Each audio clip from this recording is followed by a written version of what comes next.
Zachary, what's a successful year for Dan Lanning? Oh, I think the answer to that question has changed a little bit as the season has gotten on because we've seen I think the ceiling for this team is a little bit higher than I initially expected it. Coming into the year, I said that 9-3 would be the baseline for a good season. I thought 10-2 would probably be the ceiling. After that first game of the year, I thought that maybe 8-4 might be what we expected, but um, after what we've seen in the past few weeks, I believe that this team can make it to a Pac-12 championship game. And depending on who they play, I think they've got a really good shot at winning that game and making it to your sixth bowl. I've seen a lot of fans recently on Oregon Twitter Spaces and everything talking about, there's still a spot in the college football playoff. There's a path there. I would pump the brakes because that a lot has to break the right way for that to happen. Yes, it's possible. Yes, I'm not ruling it out, but you know, I'm going to take one of the Chip Kelly mantras here that we know so well in Eugene that let's just focus on this game right now. Let's focus on having it tomorrow. Let's win the day. But we got to focus on UCLA right now, and what happens after that, we'll see. But I still hold to my prediction that 10-2, maybe I'm willing to say 11-1 right now is what I expect out of this team. I got to say, I was not one of the people who was throwing Oregon away after the loss to Georgia because while Oregon didn't play well, I gave a lot of credit. Georgia's just that good. And the defense, even with the players that they lost to the NFL, and it was a huge number that they lost to the NFL, the defense was still that good. And so, tough game for Oregon but you get it out of the way early and there isn't that much damage done in terms of the conference race. I had picked UCLA to go 9-3 when the season started. I thought that they were going to stumble somewhere in the mix of Washington, Utah, Oregon in consecutive games, even with the bye week settled in there.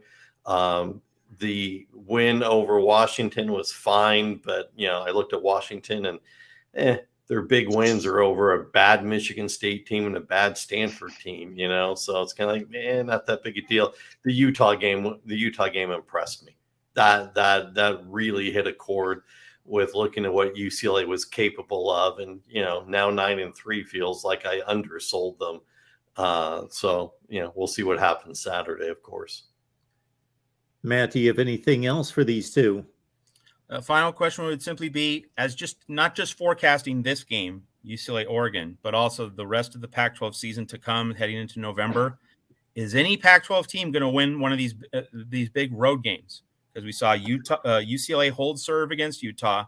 Right. We saw Utah hold serve against USC. So now here we go with UCLA and Oregon and Autzen. Obviously, Zach, if no road team wins a big Pac-12 game, that's great for you because you have I'd be happy. Yeah, UCLA and Utah, coming into Autzen. But just as a matter of analysis, do you think a road team is going to win one of these big Pac-12 games, either short term or long term before the season's out?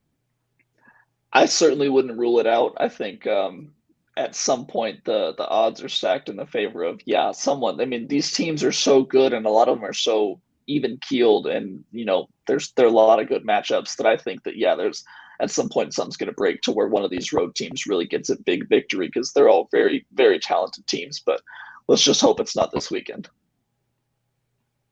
Tony? I think I agree with Zach in that the top half of this conference is so competitive with each other on a weekly basis that the odds say there's going to be a road upset somewhere down the line. The Pac-12 historically cannibalizes itself throughout the season, which is why they don't make the playoffs. And I got to be honest with you, I think it's an uphill fight even for an undefeated Pac-12 champion. I don't think it's a lock that they make the playoff this year either. UCLA is the only team that can be an unbeaten Pac-12 champion anyway. Sure. Yeah. No, that's fair enough. And I don't think it's a lock, for a Pac-12 champion to do it anyway, to make the playoffs. There's too much that has to happen in front of them. But yeah, I agree with Zach. There'll be something in the next week or two that, is a major road, upset or something notable.